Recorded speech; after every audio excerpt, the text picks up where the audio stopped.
orange dot is going, it means that we're being recorded. Okay, today is February 13th, 2014.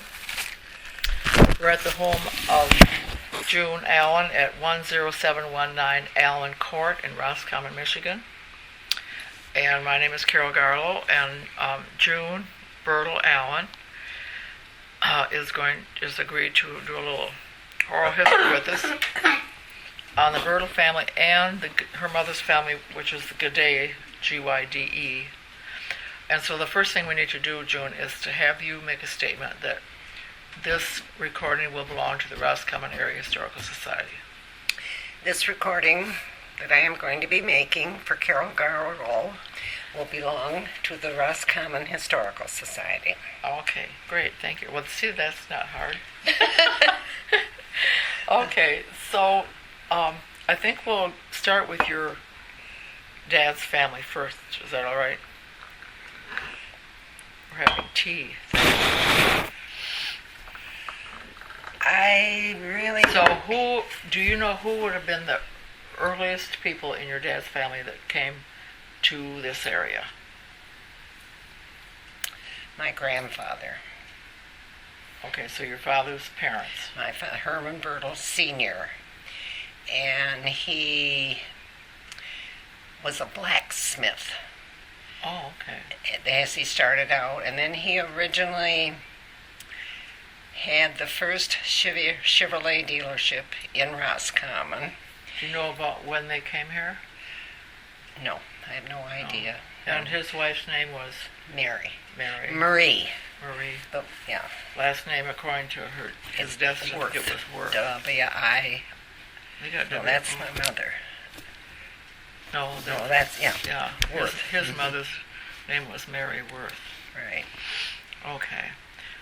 And they came to Roscommon from where? Indiana. Indiana? Okay. I thought they came from Iowa. Originally, he came from Iowa. They were Iowa. with... But they came to Roscommon from Indiana. Oh, did they? Yeah. Okay. If you look at that, his birth. We did with that. This one that shows all the births. Yeah, right here. No, he came from It looks like in Muskegon, Roscommon doesn't it? in September. Okay. Muskegon, Indiana. He came to Indiana, then he came to Michigan, to Muskegon, and then to Roscommon, Okay. according to what he had written in the Bible. And that's about 1917 or so. I don't know what this 1917 is, something about in Alabama.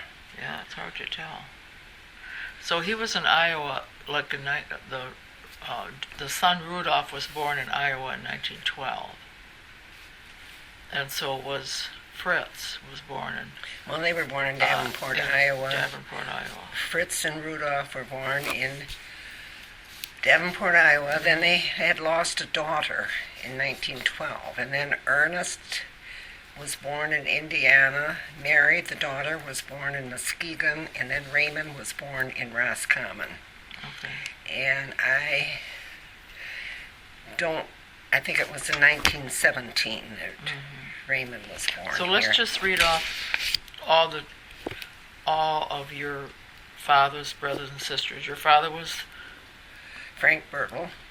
He was the oldest. Right. He was born on December 11th, 1902 in Austria. Okay. And then Herman Bertl Jr. was born December 8th in Bohemia in 1905. Fritz was born in Davenport, Iowa on May 8th, 1908, I believe. Or else Rudolph was born in Davenport in 1908, because they're not twins, I know that. Yeah, okay. Then they had a daughter, Mary. I believe she was deceased. Ernest was born in Indiana in November of 1913. Mary, another daughter, was born October 4th in Muskegon, Michigan in 1915. And then Raymond Bertl was born in Roscommon, September 4th, 1917. And that's the end of the children. Now, all of them are deceased. Sure. Yeah, they would be. Yeah. The youngest one. Okay. Now, So, my father had 2 children. Frank had 2 children, Frank Jr. and me, June. And Herman had 3 children, 2 boys and a girl. And Terry Bertl, Terrence, still lives within the area here. Fritz, that's Herman's son. Herman's son, right. Fritz had 3 daughters. Camilla, Barbara, and Lenora. And Camilla and Lenora are still living. Rudolph had 1 son, and I have no idea where he is now. Ernest had 7 children. I know where 2 of the boys are, but where the girls are, they're scattered all over. Mary had 1 daughter, Genevieve Venus. She had 2 boys, and 1 is deceased, and where the other is, I don't know. Raymond had no children. Well, he had 1, I don't know what you want to say, illegitimate daughter or what, but he had 1. Was he married? No. Never married. He was not married, no. And she... That's the one they called Hoot. Right. That's the one they called Nickname was Hoot. Hoot. And he has the 1 daughter that she lives in Michigan somewhere, and I don't know if she's still living or not, because I haven't been in touch with her in quite a few years. Okay, so when they came here, then did his father work as a blacksmith here? My grandfather did. Yeah, Herman Sr. Herman Sr. did, correct. Huh. Is there any record of that in any newspapers or anything, do you know? Did he have he must have had his own business, or do you think he worked for someone else? A lot of this I've just gotten through conversations within the family. Yeah. I have no record of it whatsoever. I know he built, we always called it the brick house that's on Brook Street, just the last house before you get to the river. Oh yeah, on Brook and 7th. Yes. Yeah. And we would come. It looks like Brook, but it isn't. Yeah. Yeah, it's a beautiful house. And we used to play in what we call the little castle that he built, that little stone place. And the wash house was where my Aunt Mary lived. And next to the house next door was my mother and dad's. Oh. And then next to that was... Are we on the corner by then? Right at the corner would be my Aunt Bee and Uncle Herman, Herman Jr. Oh, okay. Across the street was where my Uncle Fritz lived. Okay, so all those homes were Bertl homes. Right. Okay. Right. My grandfather must have bought that whole area at one time. So. But, Now, I forgot who told me. Somebody told me that what you called the little castle where you played, that was just an ornamental thing that your grandma loved, that she did gardening and flowers. Yes, she did. They used to have my grandfather had quite an extensive garden. They were used to, being... Vegetable garden? Vegetable garden. Yeah. Said that she worked out in her flower gardens for first thing in the morning, and then she did the rest of her work. But the gardening came first. And I don't know who told me that. I can remember Easter. This was before, well, they had Easter egg dye, but she was so used to, I would say, growing up in the old country, or I call it the old country, she would boil onion skins and then dye our eggs. They were always brown. Yeah, because her Beautiful chickens brown. had white eggs. Yeah, my mother did that too. Did she? Yeah. I've done that too for our kids. Fun. Those were the eggs that came before Easter morning. On Easter we had the real colors. With those onion skins. And they're good. They're good. That's good. So both your grandparents, of course, were from Germany because these children were born in Austria. I should say Austria. Yeah. Okay. Excellent. Okay. Well, let's go on down then to what you remember about your dad. Let's talk about your dad next. Well, my dad was an auto mechanic, but he also loved to build model trains.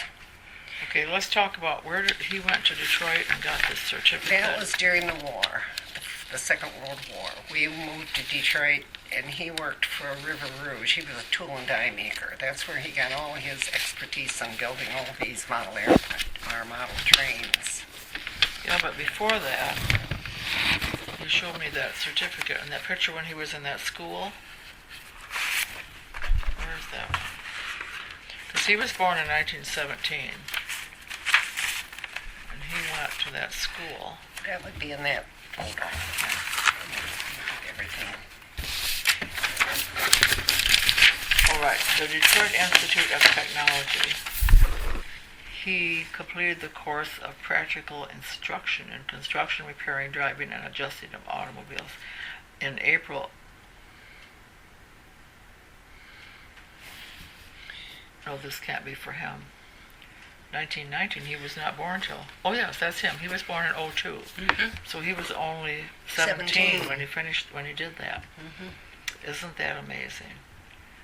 Okay, so he went to the Detroit Institute of Technology. You know, when he was an automobile... That was right after World War I. Right. Wow. Right. And I don't know what year... I know their anniversary was July 7th, but ask me what year they were married, and I can't tell you. I don't know. All I know is I remember their anniversary. Well, that was good. That was good. Okay, so he learned this, and then did he work in Detroit already then as a young man? No. I think at that time he came back. Let's see, because they moved in 1917 to Roscommon, and that's the year that he... 1919 is this. Yeah, so he was in Roscommon and came back and probably worked as an auto mechanic at that time. What is Ken's tire shop? That was my dad's. He built that. Oh, okay. Yeah, so that was... He was a Dodge Plymouth dealer there, and then he was a Ford dealer after the war.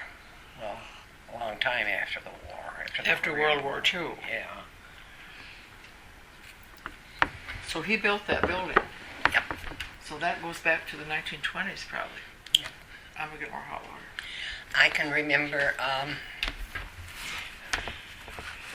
him building the showroom when they were doing just before he got the Dodge dealership. Oh, really? Yeah. Did the showroom, was that an add-on then? Oh, okay, Mm-hmm. so it was built two different parcels like or whatever. Well, that's neat. You're taxing my memory to go back this far, you know. I know. This is not easy to do this. Let me tell you. Oh. So in your growing up years, you have one brother? I have one brother. Did he work for your dad then? No, because we lived in Detroit. He was too young before the war. And we lived in Detroit the duration of the war. And when we came back, he worked for my dad for a while, but my brother and my dad never saw eye to eye. Oh, okay, what's your brother's name? Frank Jr. Oh, Frank Jr., okay. And so then he went to work for the oil fields, and he worked for Sun Oil for a long time and worked himself up into management part there. oh, great. Yeah. But so he stayed living in the area. Then, well, they moved a lot. As he progressed within the company, he would be moving a lot. He moved to Gladwin, and then they moved to Ohio, and the last move was Texas, and now he lives in Texas, and he stayed there. Yeah. Oh, okay. Did he marry a local girl? He married Joyce Batchelder. She was the local girl. Sure. And they had 4 children, Oh, okay. 2 girls and 2 boys. and they're So all is Aaron one of their sons? Aaron Batchelder? He would be well, this is complicated. My brother Frank and Joyce Batchelder were divorced. And she married her brother-in-law. Oh. She married a Hogan. So the Hogans, at that time, they were beyond the age of having children. So, Okay. Did Frank remarry too then? yes, Frank remarried when he was in Texas. And he married a girl by the name of Mary. So we had two Mary Bertls for a while. Yeah, Well, you did. Mary was a stonemaker then. But, Yeah. Huh, for heaven's sakes. Okay, well, let's get back to your dad's business. Then that was a good business for him then till he retired, or how did that go? Well, it was a good business as an auto mechanic as far as that goes. My dad was one of these that it was not the computer generation. If a part broke, he would fix it. Because you couldn't buy. If you could buy it, then it took a week to get it here through the mail or whatever. But after, I can't even remember what year it was. He had the Dodge Plymouth dealership, and then he relinquished that and just went into the auto mechanics. And at the time, let's see, it would have been the year that Michael was born, 56, he took on the Ford dealership, and that's when we moved back to Roscommon, and Doug went into business with him then. What was your question? By that time, yeah, I was wondering how long your dad had that business there. Okay, so let's back up a little bit. When were you and your brother born? I was born in 31, he was born in 29. And where was the family? Where were you born? Roscommon. They were here then. Yeah. Well, actually, that was before the war. Yeah. And so then you were like 10 years old when you went down to Detroit. Right. You went to school down Right. there. How long? We were there 4.5 years. Oh, were you? Quite a while then. Your your middle school years, kind of. Correct. Down there. Yeah. I came back here in the 9th grade. Oh, that worked out nice. So you had your high school here. Yeah. And your brother too then? Your brother graduated from here. Yes, he came back as a junior. Right. Cool. And that's where he met Joyce. So after your dad worked there in the war years, then that's when he started his business here. And then it developed into the dealerships. But his forte was the auto mechanic. Oh, yes, definitely. Yes. Then was he in business with any of his brothers? No. Oh, they were. The brothers were in business with Fritz. Herman Jr. was, Rudolph was, Ernie was for a while, and then he moved to Detroit during the war also. I can remember he moved to Detroit. And Raymond went into, he was a paint and body man. He was not automotive. He was really just a bump and dent man, I guess you could call. Sure. Yeah, he did a lot. Did he have his own business or with Fritz? He had his own business, and I don't even know where he worked out of, because where he lived is now the house out by where the guy that does the fireworks. Witt. Jim Witt. Yeah, that's where that house that's beside His business? I think who did have a body shop there, and then Jim Witt expanded it. That's what okay. it was. Yeah. Oh, okay. Cool. Okay, so then did your father retire from that automotive stuff? Yeah. Did he Yeah. pass? And then- did he sell the business to somebody or what? Well, yes, he sold it to Terry Meisner. Him and Doug sold it to Terry Meisner. Oh, okay. And Terry Meisner in turn sold it to somebody else and somebody else and somebody else, and now it's Hart. Oh, okay. So when he retired, he had a Ford dealership in the building where Ken's Tires is now. Yes. Okay. Yeah. Well, and what year did he retire? Do you know about? That'd be I a don't hard think my one. dad ever retired, really. Well, he must have had a point where he. Yeah, I whatever year it was that they sold the business, and that I can't remember either, what year it was. Because I know Fred Walsh asked me the same thing, and Okay. Okay, let's get you. You graduated from high school. Then what year did you graduate? 1949. Okay, and then you married Doug Allen. In 51. Okay, then you said you were in. I went to business school in Chicago. Oh, okay. And before I even graduated, Brazos Oil and Gas Company started up an office here where Jansen's Plumbing is now. And my dad talked to whoever was running the business and called me and wanted me to come home for Brazos Oil and Gas. And Doug was going to Michigan State under the geology program, so they hired him as a summer help. At the same place that you worked? As the same place we What worked. was the name of it? Brazos Oil and Gas. Brazo. What? Brazos. They were a subsidiary of Dow Chemical Company, and they came in out of Texas. They were doing oil and gas exploration. Oh. Is what they were doing. I bet that was interesting.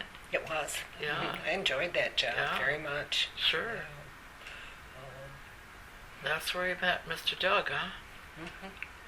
He walked right in the door, huh? Well, there's a story behind that too, Oh, but we don't need to record that. Okay. Okay, and so because you said something earlier about that you and Doug lived in Detroit for a while. Doug and I never did. We lived in Mount Pleasant for a while right after when we were first married, we lived in Lansing while he finished school. Oh, okay. And then he was hired by Michigan Department of Conservation, and he worked in the oil and gas exploration out of Mount Pleasant. And that's when my dad got in touch with him and asked him if he would go in business with the Ford dealership. So that's when we moved back here. And that was the year that Michael was born, so that would have been 56. No, 54. Yeah. 54, okay. Okay, well, let's tell us about the rest of your children. Well, Michael, 54, then who came next? I have 5 children. Tom was born in 52. Then there was Mike, was born in 54. Then there was Linda, that was born in 56. There's a pattern developing here. Well, now I gotta get out my paper because I'll tell you. And then, let's see, when it was Michael, and then it was Linda, then it was Andrea was born in,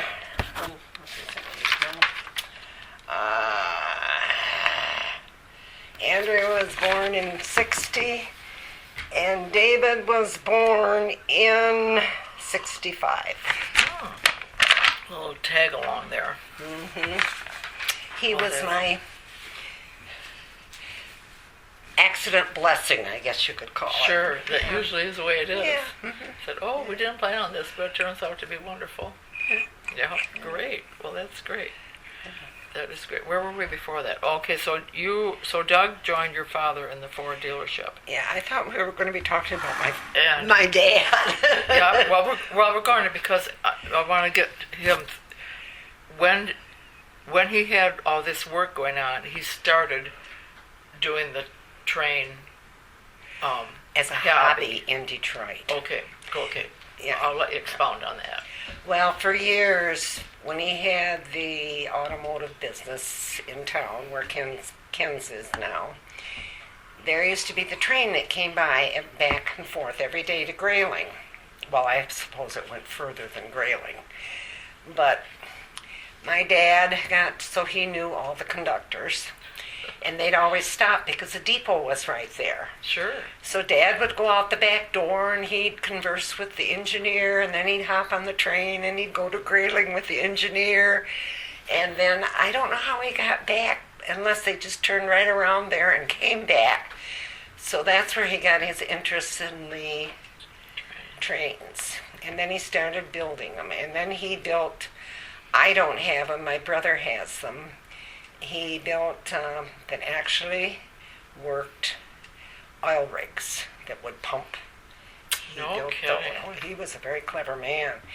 And he also built a miniature car that Frank has. And I have, and I gave it to David, our youngest, because David always went to the fair with my dad, and my dad would take all his trains to the fair when they had it there.